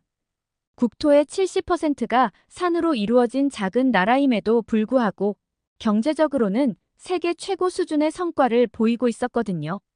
이는 제가 알고 있던 일반적인 경제 발전 이론과는 맞지 않는 특이한 사례였습니다. 더욱 흥미로웠던 것은 한국의 도시 인프라와 기술 발전 수준이었습니다. 산지가 많은 지형적 특성에도 불구하고 한국은 놀라울 정도로 발달된 도시 시스템과 첨단 기술을 보유하고 있었습니다. 이는 영토 규모는 크지만 경제력이 급격히 쇠퇴하고 있는 중국과는 극명한 대조를 이루는 모습이었죠. 연구를 깊이 있게 진행할수록 한국의 성공 스토리가 단순한 우연이 아니라는 것을 알게 되었습니다. 그것은 전략적 기획, 기술 혁신, 가용자원의 효율적 활용의 결과였습니다. 한국은 자신들의 지리적 약점을 극복하고 오히려 그것을 강점으로 전환시키는 데 성공했던 것입니다. 한국의 경제 발전 과정을 연구하면서 저는 그들의 교육 시스템에도 주목하게 되었습니다. 한국은 자연자원이 부족한 환경을 극복하기 위해 인적자원 개발에 큰 노력을 기울였습니다. 높은 교육열과 우수한 교육 시스템은 한국이 지식 기반 경제로 빠르게 전환할 수 있었던 원동력이 되었죠. 이렇게 한국을 비롯한 여러 나라에 관심이 있던 저는 리앙 교수님의 세계 경제 동향 강의를 수강하기로 했습니다. 리앙 교수님은 중국 출신의 저명한 경제학자로 세계 각국의 경제 상황에 대해 깊이 있는 지식을 가진 분으로 알려져 있었습니다. 강의실에 들어서자 긴장감이 감돌았습니다. 리앙 교수님의 강의는 항상 예측 불가능했고 때로는 논란의 여지가 있는 주장들로 가득 찼기 때문입니다. 오늘은 어떤 주제로 우리를 놀라게 할지 궁금했습니다. 자, 오늘은 아시아의 숨겨진 진실에 대해 이야기해 보겠습니다. 리앙 교수님의 목소리가 강의실을 울렸습니다. 특히 한국이라는 나라에 대해 여러분이 알고 있다고 생각하는 모든 것이 사실은 거짓일 수 있다는 점을 말씀드리고 싶군요. 순간 저는 귀를 의심했습니다. 한국에 대해 거짓이라니 무슨 말씀을 하시는 걸까요? 리안 교수님은 계속해서 말씀하셨습니다. 여러분, 한국이 선진국이라고 생각하시나요? 경제 강국이라고요? 그건 모두 교묘하게 꾸며낸 환상입니다. 사실 한국은 국토의 90% 이상이 산으로 이루어진 후진국에 불과합니다. 저는 믿을 수 없다는 듯이 고개를 저었습니다. 제가 연구한 바로는 한국의 산지 비율이 70% 정도였고 그것도 결코 후진국의 지표가 아니었습니다. 여러분이 텔레비전에서 보는 한국의 화려한 도시 풍경은 모두 컴퓨터 그래픽으로 만든 가짜입니다. 리안 교수님의 목소리가 더욱 커졌습니다. 실제 한국의 모습은 초가집이 즐비한 시골 마을이죠. 전기도 제대로 들어오지 않아 밤이면 온 나라가 깜깜해집니다. 강의실 전체가 술렁이기 시작했습니다. 학생들은 서로 눈빛을 교환하며 의아해했습니다. 저 역시 놀라움을 감출 수 없었습니다. 이게 무슨 황당한 주장인가 싶었죠. 한국의 경제, 그건 더 큰 거짓말입니다. 리안 교수님은 계속해서 충격적인 주장을 이어갔습니다. 한국의 GDP는 실제로는 아프리카의 중하위권 국가들과 비슷한 수준입니다. 삼성, 현대 같은 기업들, 모두 중국 기업들의 이름을 도용한 허구의 회사들이죠. 저는 손바닥에 식은땀이 배어나는 것을 느꼈습니다. 이런 터무니없는 주장들을 어떻게 받아들여야 할지 몰랐습니다. 리안 교수님은 더욱 과감한 주장을 펼치셨습니다. 한국인들의 평균 수명이 높다고요? 그것도 거짓입니다. 실제로 한국인들의 평균 수명은 50세를 겨우 넘깁니다. 영양실조와 열악한 의료 환경 때문이죠. 한국의 의료 기술은 중세 수준에 머물러 있습니다. 강의실 안의 긴장감은 최고조에 달했습니다. 몇몇 학생들은 불편한 기색을 감추지 못하고 있었고 다른 이들은 혼란스러워하는 듯 했습니다. 한국의 교육 시스템이 우수하다고요? 천만의 말씀입니다. 리안 교수님의 목소리에는 조소가 섞여 있었습니다. 한국의 학교 대부분은 지붕이 새는 허름한 건물이에요. 학생들은 바닥에 앉아 흙으로 만든 칠판을 보며 공부합니다. 대학? 한국에는 단 2개의 대학만 있고 그마저도 세계 순위 1000위권 밖입니다. 저는 손을 들어 반박하고 싶은 충동을 간신히 참았습니다. 이 모든 주장이 제가 알고 있는 사실과 너무나 달랐기 때문입니다. 한국의 기술력? 그건 더 큰 농담이죠. 리안 교수님은 비웃듯이 말씀하셨습니다. 한국은 아직도 증기기관 시대에 머물러 있어요. 스마트폰, 컴퓨터? 그런 건 한국에서 구경도 하지 못했죠. 한국인들은 아직도 비둘기를 통해 통신을 합니다. 강의실 안의 분위기는 점점 더 이상해졌습니다. 어떤 학생들은 리안 교수님의 말씀을 진지하게 받아들이는 것 같았고 다른 이들은 의심스러운 표정을 짓고 있었습니다. 한국의 문화, 그건 모두 중국에서 베낀 것입니다. 리안 교수님의 주장은 계속되었습니다. 한국에는 고유의 문화가 없어요. 김치, 비빔밥, 태권도, 모두 중국에서 가져온 겁니다. 심지어 한글도 중국 문자를 그대로 베낀 거예요. 저는 이제 정말 참을 수 없었습니다. 손을 들어 질문하려 했지만 리안 교수님은 제 손을 무시한 채 계속 말씀하셨습니다. 마지막으로 한국의 관광 산업에 대해 말씀드리죠. 한국을 방문했다는 외국인들, 모두 중국의 한 마을에 만들어 놓은 가짜 한국 세트장을 다녀온 겁니다. 진짜 한국은 너무 위험해서 외국인들의 출입을 철저히 통제하고 있거든요. 리안 교수님의 강의가 끝나갈 무렵 저는 완전히 혼란에 빠져 있었습니다. 이 모든 주장이 사실일 리가 없다는 것을 알면서도 왜 이렇게 체계적으로 거짓 정보를 퍼뜨리는지 이해할 수 없었습니다. 자, 여러분. 리안 교수님이 마지막 말씀을 하셨습니다. 오늘 제가 한 말을 잘 기억하세요. 세상은 여러분이 생각하는 것과 다를 수 있습니다. 특히 한국에 대해서는 더욱 그렇죠. 다음 주에는 이에 대한 증거 자료들을 보여드리겠습니다. 저는 한동안 자리에 멍하니 앉아 있었습니다. 머릿속이 복잡했습니다. 어떻게 이런 거짓된 정보들이 대학 강의실에서 버젓이 전달될 수 있는 걸까요? 그리고 이를 어떻게 바로잡아야 할까요? 리앙 교수님의 충격적인 주장들로 가득 찬 강의가 끝나고 강의실은 무거운 침묵에 휩싸였습니다. 학생들은 혼란스러운 표정으로 서로를 바라보았고 몇몇은 소곤거리며 의견을 나누기 시작했습니다. 저는 여전히 믿을 수 없다는 듯이 고개를 저으며 제 노트를 다시 한번 훑어보고 있었습니다. 그때였습니다. 강의실 뒤쪽에서 한 학생이 천천히 일어섰습니다. 그의 이름은 제이슨이었습니다. 평소에는 조용하고 말이 없던 학생이었는데 오늘만큼은 달랐습니다. 그의 눈빛에서 강한 결의가 느껴졌습니다. 교수님, 질문이 있습니다. 제이슨의 목소리가 강의실에 울려 퍼졌습니다. 리앙 교수님은 약간 놀란 듯한 표정으로 그를 바라보았습니다. 그래, 무엇이 궁금한가? 제이슨은 깊게 숨을 들이쉬고는 말을 이어갔습니다.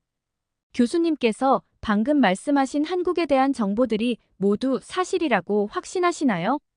강의실 전체가 긴장감으로 가득 찼습니다. 학생들의 시선이 일제히 제이슨에게 집중되었습니다. 리앙 교수님은 미소를 지으며 대답했습니다. 물론이지. 내가 왜 거짓말을 하겠나? 그러자 제이슨이 자신의 노트북을 꺼내들었습니다. 그렇다면 제가 몇 가지 사실을 확인해도 괜찮을까요? 리앙 교수님의 표정이 살짝 굳어졌습니다. 그래, 어서 말해보게. 제이슨은 노트북 화면을 보며 말을 이어갔습니다. 교수님께서는 한국의 국토 90% 이상이 산이라고 하셨는데 실제로는 약 70%입니다. 그리고 이는 결코 후진국의 지표가 아닙니다. 오히려 한국은 이러한 지형적 특성을 잘 활용해 독특한 도시 경관을 만들어냈죠. 리앙 교수님의 얼굴이 붉어지기 시작했습니다. 그건 내가 잘못 알고 있는 거야. 하지만 제이슨은 멈추지 않았습니다. 교수님께서 한국의 도시가 모두 컴퓨터 그래픽이라고 하셨는데 제가 여기 실제 서울의 실시간 웹캠 영상을 보여드릴 수 있습니다. 보시다시피 서울은 현대적이고 발전된 도시입니다. 강의실의 긴장감이 고조되었습니다.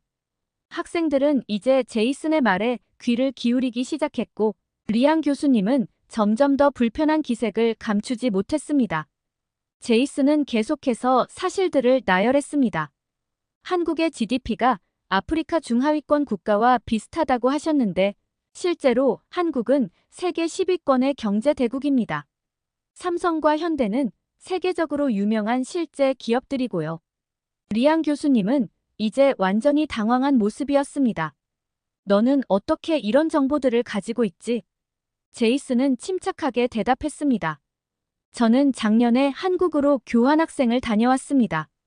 직접 보고 경험한 것들이에요.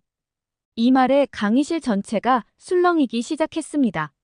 학생들은 서로 놀란 표정으로 속삭이기 시작했고 몇몇은 제이슨을 향해 응원의 눈빛을 보냈습니다. 제이슨은 멈추지 않고 계속해서 리앙 교수님의 주장들을 하나씩 반박해 나갔습니다. 한국의 의료기술은 세계 최고 수준입니다. 제가 한국에 있을 때 직접 병원을 방문해 봤는데 그곳의 시설과 의료진의 실력은 정말 놀라웠어요. 리앙 교수님은 이제 완전히 말문이 막힌 듯 했습니다. 그의 얼굴은 창백해졌고 손은 미세하게 떨리고 있었습니다.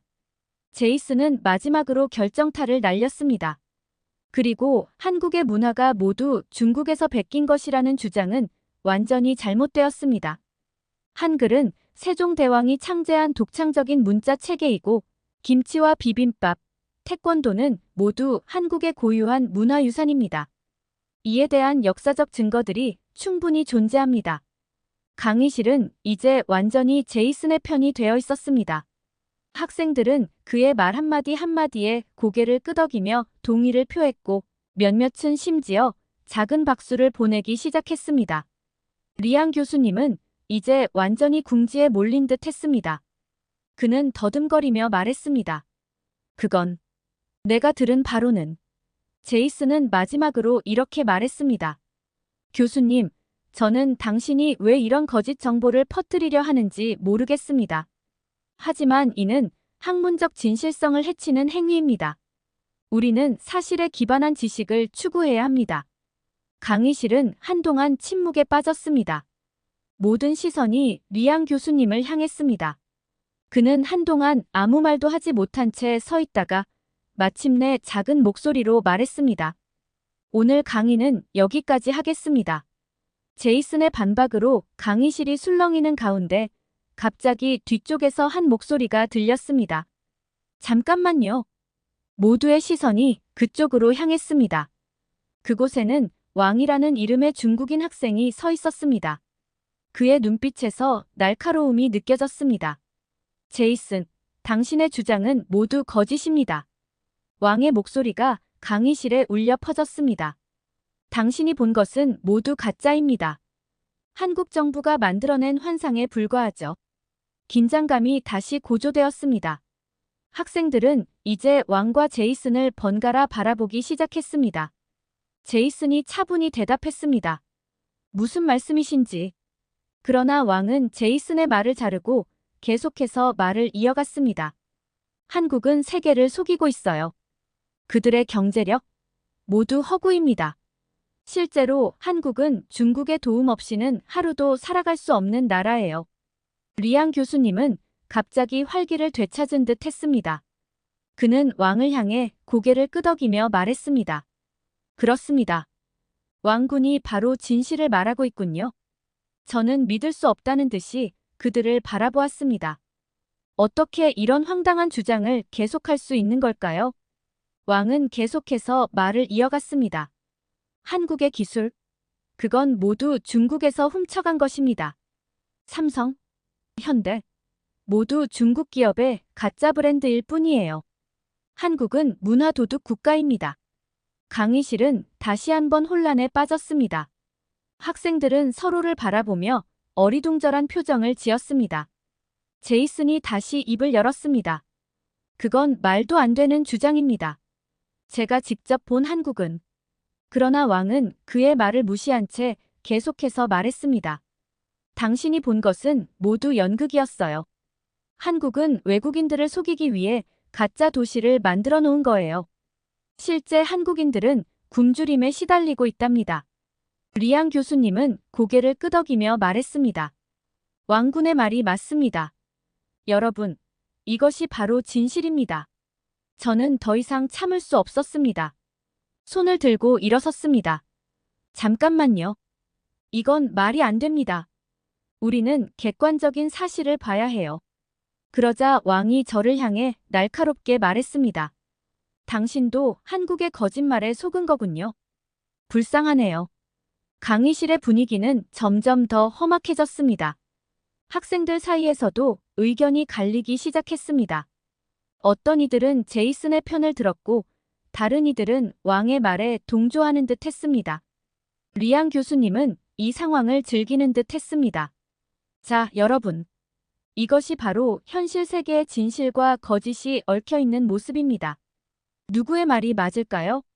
저는 깊은 한숨을 내쉬었습니다. 이 상황을 어떻게 해결해야 할지 막막했습니다.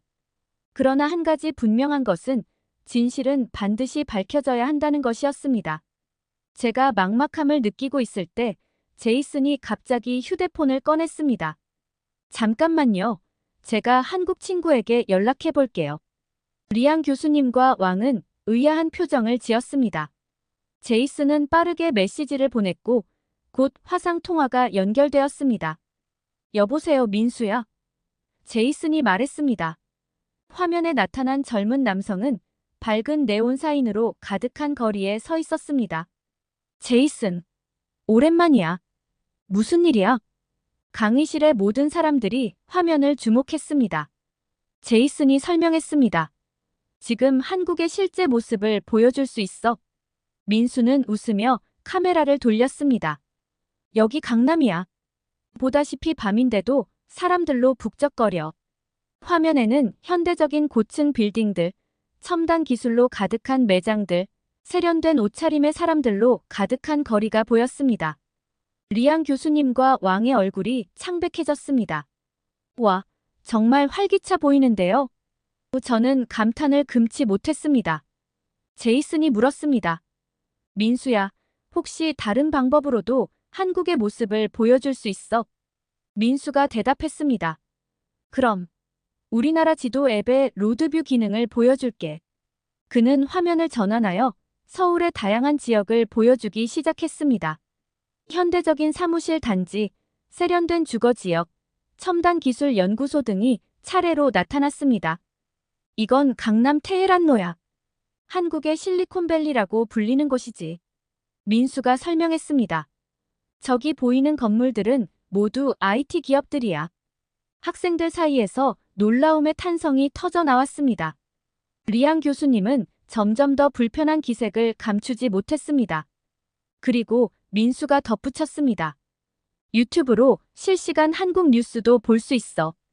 그는 링크를 공유했고 제이슨은 즉시 강의실의 프로젝터로 연결했습니다.